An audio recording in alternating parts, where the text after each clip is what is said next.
ఒకప్పుడు రెండేసి పంటలు పండే భూములు ప్రస్తుతం బోసిపోయి దర్శనమిస్తున్నాయి. చుట్టూ దాదాపు 30 వరకు పరిశ్రమలు చేరి ప్రకృతిని దహించి వేస్తున్నాయి. సంగారెడ్డి జిల్లా పటాన్చెరు మండలం రుద్రారంలో పరిస్థితి ఇది. పరిశ్రమల నుంచి వచ్చే కలుషిత జలాలతో నిత్యం నరకం అనుభవిస్తున్నామని స్థానికులు ఆవేదన వ్యక్తం చేస్తున్నారు. పరిశ్రమల వ్యర్థ జలాలు సమీపంలోని పెద్ద చెరువులోకి వదులుతున్నారని, ఫలితంగా అక్కడ భూములు, భూగర్భ జలాలు విషతుల్యం అవుతున్నాయని గ్రామస్తులు ఆరోపిస్తున్నారు. తాజాగా పెద్ద చెరువులో క్వింటాల కొద్దీ చేపలు మృత్యువాత పడ్డాయి. చేపలు పెంచడమే జీవనాధారంగా చేసుకుని జీవిస్తున్నామంటున్న బాధితులతో మా ప్రతినిధి ప్రశాంత్ గ్రౌండ్ రిపోర్ట్.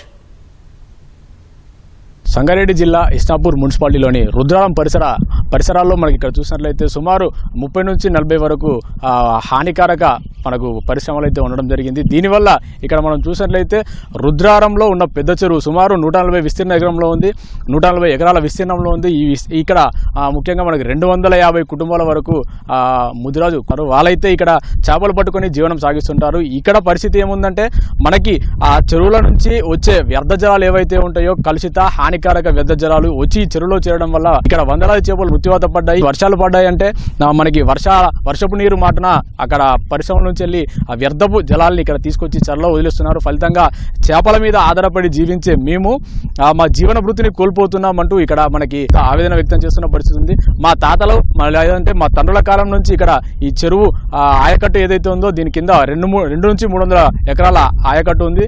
ఇది సాగు చేసుకుంటూ జీవనం చేసుకునేవారు. ఈ హానికారక జలాల వల్ల ఇప్పుడు ప్రస్తుతం ఆ పంటలు పండించే పరిస్థితి కూడా లేదని చెప్పి ఇక్కడ గ్రామస్తులు చెప్తున్న పరిస్థితి ఉంది. మొత్తంగా ఈ పరిశ్రమల నుంచి వెలువడే వ్యర్థ జలాలతో వీళ్ళకి కలుగుతున్న నష్టం ఏంటో మనతో మాట్లాడడానికి గ్రామస్తులు ఉన్నారు. వాళ్ళతో మాట్లాడి మిగిలిన వివరాలని తెలుసుకునే ప్రయత్నం చేద్దాం. ఇక్కడ ముఖ్యంగా వస్తున్న ప్రాబ్లం ఏంటి అసలు? వర్షాలు పడితే కెమికల్ మొత్తము చెరువులోకి వస్తాయి, దానివల్ల చేపలు చనిపోతాయి. ఎన్ని సంవత్సరాల నుంచి ఉంది ఇక్కడ ఈ పరిశ్రమలు వచ్చిన దగ్గర నుంచే చేపలు చనిపోతున్నాయా లేదంటే అంత ముందు ఎట్లుంది పరిస్థితి? అంత ముందు బాగానే ఉండే, వచ్చి నుంచి వనకాలం వచ్చి నుంచి చేపలు అనేది చనిపోతుంటాయి. చెప్పండి అసలు ఈ చెరువు పరిస్థితి ఏంటి ప్రస్తుతం?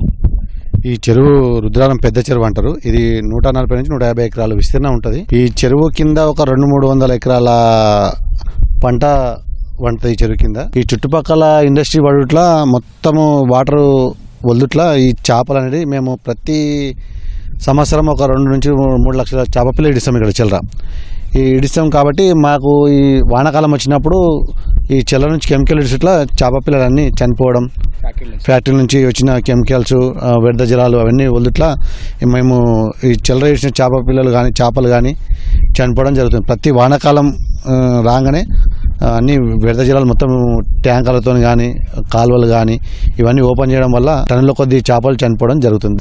200 నుంచి 250 కుటుంబాలు దీని మీద జీవనోపాధి సాగిస్తారు. ఇప్పుడు చూసినట్లయితే ముందు ఈ చెరువు నుంచి సాగు చేసుకునేవారు పారకం ద్వారా నీటి ద్వారా వచ్చే నీటితో అని చెప్పేసి అన్నారు కదా, ఆ రైతులు ఏమంటున్నారు ప్రస్తుతం? ఇప్పుడు సార్ ఏమైందంటే బోర్ వేస్తే 150-200 ఫీట్లలో కూడా కెమికల్ వస్తుంది సార్. రుద్రారంలో పరిస్థితి ఇక ముందు మేము ఆల్రెడీ పై అధికారులకు కూడా కంప్లీట్ చేసాం. ఇంతకుముందు ఎవరు చేసినామంటే ఇరిగేషన్ డిపార్ట్మెంట్, పొజిషన్ డిపార్ట్మెంట్ చేసినాం సార్ ఆల్రెడీ. సార్ మా ఊళ్ళో ప్రాబ్లం ఉంది సార్, వాటర్ బోర్ వేస్తే ఆల్రెడీ పైపులు చీకిపోతాయి మా దగ్గర. ఇప్పటికి మీరు చూడండి, రుద్రారం మీరు చెక్ చేయండి, బోర్లో మీరు టీడే చెక్ చేయండి, కెమికల్ వస్తుంది సార్. ఇప్పటికి తాగడానికి పరిస్థితి మాకైతే నీళ్ళు పనిచేయి. ఇంకో 10 ఏళ్ళు అయితే మాకు అసలు ఆ బోర్లు పనిచేయి, ఊళ్ళో ఉండలేము. ఈ చెరువుల నీళ్ళు సార్ సస్యశ్యామలంగా ఎంతో బాగుంటాయి నీళ్ళు.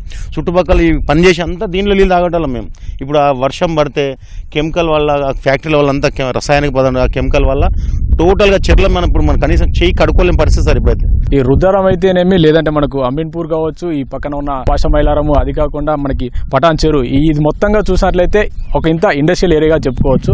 ఈ పరిశ్రమల వల్ల ఒక ఇంత అభివృద్ధి జరుగుతుందని చెప్పేసి ప్రజలు పడుతున్నప్పటికీ అది కాకుండా దానివల్ల జరిగే నష్టాన్ని సైతం ఇప్పుడు ఎదుర్కొంటున్నారు. ఇది కాదు ఇప్పుడే పరిస్థితి ఇట్లా ఉంది, భవిష్యత్తులో మా పరిస్థితి ఇంకా తీవ్ర స్థాయికి చేరుకుందని చెప్పేసి ఇక్కడ ఆవేదన వ్యక్తం చేస్తున్న పరిస్థితి ఉంది. కెమెరామెన్ ఉమామేశ్వరరావుతో ప్రశాంత్, ఈటీవీ న్యూస్, రుద్రారం నుంచి.